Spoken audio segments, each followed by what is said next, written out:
ನೋಡಿ, ವಿರೋಧ ಪಕ್ಷದಲ್ಲಿ ಇದ್ದುಬಿಟ್ಟು ಯಾರು ಗಲಾಟೆ ಮಾಡಿದ್ದಾರೆ, ಸಂವಿಧಾನ ಬಾಹಿರ ಕೆಲಸ ಮಾಡಿದ್ದಾರೆ, ಅವರನ್ನ ಕಾನೂನು ಪ್ರಕಾರ ಕ್ರಮ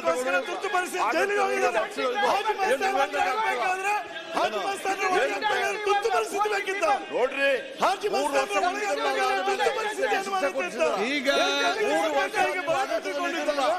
ಇವರು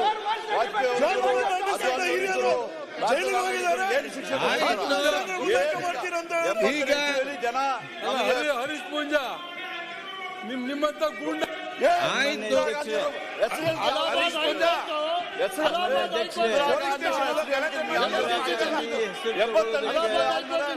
ಎಂಬತ್ತರ ಇಸ್ವಿಯಲ್ಲಿ ಇದ್ದಾಗ ಮಾಡಿದ್ರು ಜನ. ನೀವು ಹೇಳಿದಂಗೆಲ್ಲ ಆಗೋದಿಲ್ಲ. ನೀವು 4 ಜನ ಇದ್ರೆ ಹೇಳ್ಬೇಕಾದ್ರೆ ಸಂವಿಧಾನಕ್ಕೆ ವಿರುದ್ಧವಾಗಿ ಸಂವಿಧಾನ ಇರಬಾರ್ದು.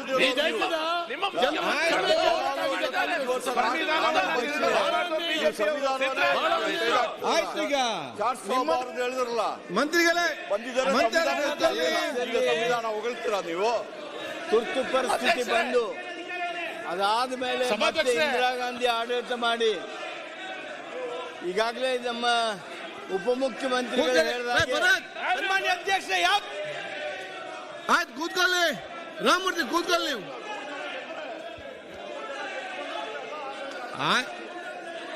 ಏನಾಯ್ತು?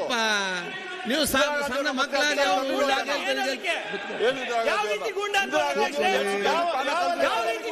ಇಂದಿರಾ ಗಾಂಧಿ ಅವರು ದೇಶಕ್ಕಾಗಿ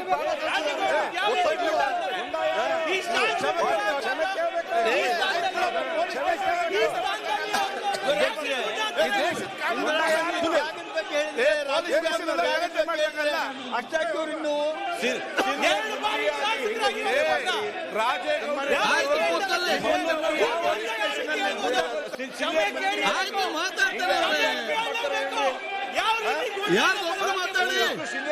ಒಬ್ಬರು ಮಾತಾಡಿ.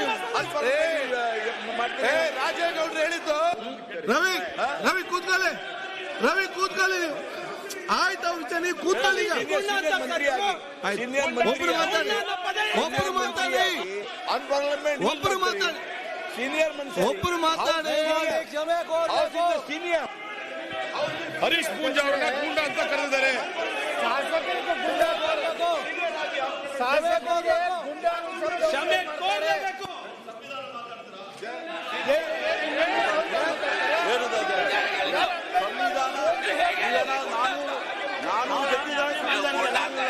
ಈಗ ಸೋತಿದ್ದಕ್ಕೆ ಸುಮ್ಮನಿಲ್ಲ. ಜನ ಸರಿಯಾದ ಬುದ್ಧಿ ಕಲಿಸಿದವರಿಗೆ ಸರಿಯಾದ ಬುದ್ಧಿ ಕಲಿಸಿದವರಿಗೆ. ಸ್ವತಂತ್ರ ಪತ್ರಿಕೋದ್ಯಮ ಇಂದಿನ ತುರ್ತು, ಅದನ್ನ ವಾರ್ತಾ ಭಾರತಿ ಮಾಡ್ತಾ ಇದೆ. ನಮ್ಮ ಚಾನೆಲ್ ಅನ್ನ ಸಬ್ಸ್ಕ್ರೈಬ್ ಮಾಡೋದ್ರ ಜೊತೆಗೆ ಬೆಲ್ ಐಕಾನ್ ಒತ್ತಿ ನಮ್ಮನ್ನ ಬೆಂಬಲಿಸಿ. ಹಾಗೆ ನಮ್ಮ ಕಾರ್ಯಕ್ರಮಗಳನ್ನು ಲೈಕ್ ಮಾಡಿ, ಕಮೆಂಟ್ ಮಾಡಿ, ಅದನ್ನು ಬೇರೆಯವರಿಗೂ ಕೂಡ ಶೇರ್ ಮಾಡಿ. ಹೀಗೆ ನೀವು ಮಾಡಿದಾಗ ನಮ್ಮ ಚಾನೆಲ್ ಮತ್ತಷ್ಟು ಜನರಿಗೆ ತಲುಪತ್ತೆ. ಆ ಮೂಲಕ ನಮಗೆ ಸಹಕಾರ ಆಗುತ್ತೆ. ಇದು ನೀವು ಯಾವುದೇ ಖರ್ಚಿಲ್ಲದೆ ಮಾಡಬಹುದಾದ ಸಹಕಾರ. ಧನ್ಯವಾದ.